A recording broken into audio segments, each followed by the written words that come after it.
Business Now is brought to you by the Information Technology Association of America. Business development, networking, and public policy leadership for today's IT industry. And in part by CGI. Experience the commitment. And cooperation with the Corporation for Public Broadcasting and Maryland Public Television. Welcome to Business Now Capital Edition. I'm Gary Nurenberg with another report on how the partnership between the public sector and private business is solving tough problems and powering the economy of the greater Washington-Baltimore area. We often hear about what's wrong with the way government does business, but in this edition of Business Now, we'd like to examine some notable success stories. It's easy to forget that the government employs about 20 million people when you combine our federal, state, and local governments. To put that in perspective, the Fortune 500 employs about 3 million people in total.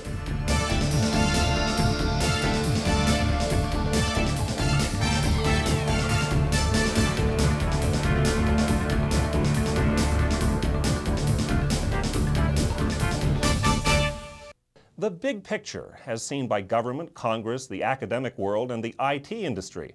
This is the first in a series of Tech Talk roundtables moderated by the President and CEO of the Information Technology Association of America. Here's Phil Bond.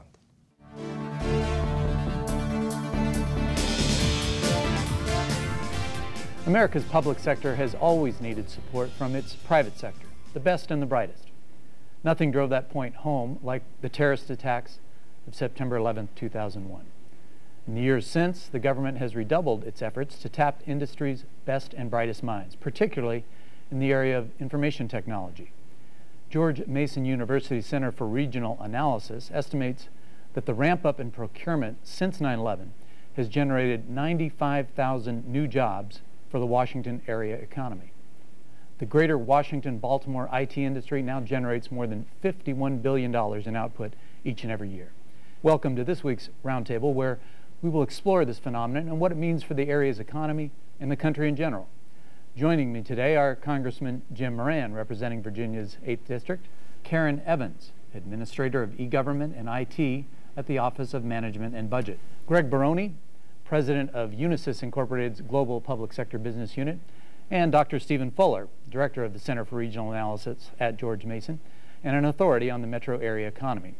Dr. Fuller, let's start with you. Those are some pretty startling numbers, some big numbers. What does it mean for the area's economy? Well, as we all know, the Washington area is driven by federal spending. Procurement spending is the largest component of federal spending. It's roughly a third of the economy. And so as federal spending has grown here, driven by procurement, increases in procurement spending, this economy has outperformed every other metropolitan area in the country since the year 2000. So I guess, Karen, policy matters, and there's got to be a policy driving this from the administration and the Office of Management and Budget. What is that perspective? Well, we really look at, from the administration's viewpoint, in the president's budget, we spend $65 billion on information technology. So the basic philosophy— That's an annual number. That's an annual number that we spend. And so what we think is that the American people expect us to be the best at it. And so it isn't so much us doing it ourselves, but relying and looking toward private industry for solutions, because we should really be focused on what are the core mission areas, program results that we need to deliver for the American people while using information technology to enhance that. And what kinds of things, really post 9/11, what kinds of things were driving some of this? What were the needs and the mission? Well, you know, to use the buzz term, the common phrase that you hear all the time is the ability to communicate, interoperability. To have that at multiple levels, not just within the federal government itself from all the agencies that need to work together, but all the way down to the state and local government. And that drives a lot of potential solutions that the federal government needs to make sure that they have in place. Very good. Well, state and local, that kind of takes me to you, Congressman Moran, because you represent a number of the communities that have these employees in them, that also have the government employees working on that. And I need to say, along the way, you won a reputation in the IT industry as one of the few members in Congress who really understands the capabilities of technology. How has this shift affected the communities you represent? You began this discussion by citing the fact that the information technology contracting industry needs the very best and brightest in our country, actually on our planet. But we also need the best and brightest in the federal workforce. There needs to be a balance. I'm not sure that we're really getting or able to retain the best and brightest in the federal workforce for reasons of salary compensation, upward mobility opportunities, innovative challenges. We are not achieving that balance, in my opinion. Greg, tell us a little bit about the number of jobs and the impact that this trend has had on Unisys. Yeah, I mean, Unisys has had considerable growth over the past few years, and it's allowed us to direct our energies around the core mission that Karen just referenced in Homeland Security. And we've done a number of things there, from helping stand up a new agency, TSA, to helping a new department organize itself, the Department of Homeland Security, and bringing all the weapons that we bring to bear.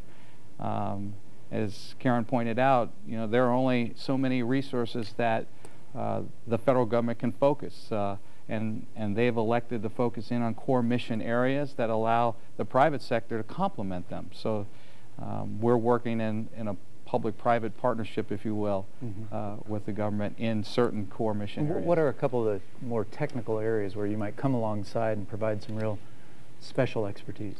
Well, as Karen pointed out, one of those areas is interoperability. And it's not just vertically, it's horizontally. How do they reach out? And there are technical solutions. There are cultural issues, but there are technical issues that can be addressed. And in fact, in Miami, we were able to demonstrate a solution that won an award down there for interoperability. As a result of the 9/11 Commission, there were very specific recommendations that the administration embraced and went forward on. One dealt with enhancing the security of our federal buildings and ensuring that the people who we're giving credentials to are really the people that should be getting credentials, whether you're a contractor or a federal government employee. And by security, you don't mean just physical security. No, this is physical security, this is logical security onto the computers, and then this is also then maximizing investments that agencies had already started and not really going down and having 3 separate paths like they normally did. They would have one for physical access, they would have one for logical access, getting right onto the computers, and then you'd have your HR people trying to figure out who everybody is. This initiative brought everyone together. We call it's Homeland Security Presidential Directive 12, but the technology didn't exist. So the government was very clear as to what the requirements were, and industry, I would say, clearly partnered with us. I've got a bill, and I'm describing it to Jim Webb because I'd like this to occur in Northern Virginia, of course, so I have a little parochial interest, but it's to establish a public service academy akin to what we do with the military service academy, so that we can start preparing folks for the federal sector, a management class, if you will, that they're ready to hit the road when they graduate, but they would spend a fair amount of time working in the nonprofit and governmental sector while they're going to college. I think we need that. We've got to figure out a way to be competitive with the private sector. What would that mean for you, Greg, if the government folks, some of whom you hire out of government to your companies, had a little bit more competitive compensation? What does that do to your marketplace? I think it still comes down to creativity around job enrichment and other things that this next generation of workforce is coming into. So I think it's very important that the compensation system be reformed. It will create a more level playing field, but I think it's a broader issue. It's a more holistic ecosystem around how do you deal with the employee of the future. Well, Karen, you're with the Office of Management, so... Well, and so dealing with training the workforce and getting them going forward, the CIO Council, the Chief Information Officers Council, that was codified by the Gov Act, actually has recognized this way back to the Klinger-Cohen Act, which was 1996. So we identified several categories. We have 4 major categories that we know we have major skill gaps in.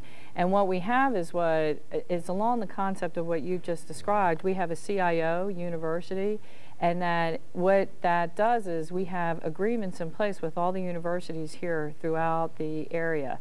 And so people go in and they get a degree. in information technology and becoming what it means to become a CIO, to be able to manage the workforce, to be able to manage these projects. So like, for example, University of Maryland offers several courses, and they go through a very specific curriculum. What keeps us from trying market rates for government managers? I think that if we were to pay the competitive salaries that the private sector is able to pay, that there would be an adverse reaction on the part of the taxpayer. National challenges, education challenges, local community and transportation challenges, commercial challenges, and certainly policy and politics as well. But I guess in a sense we end up where we began.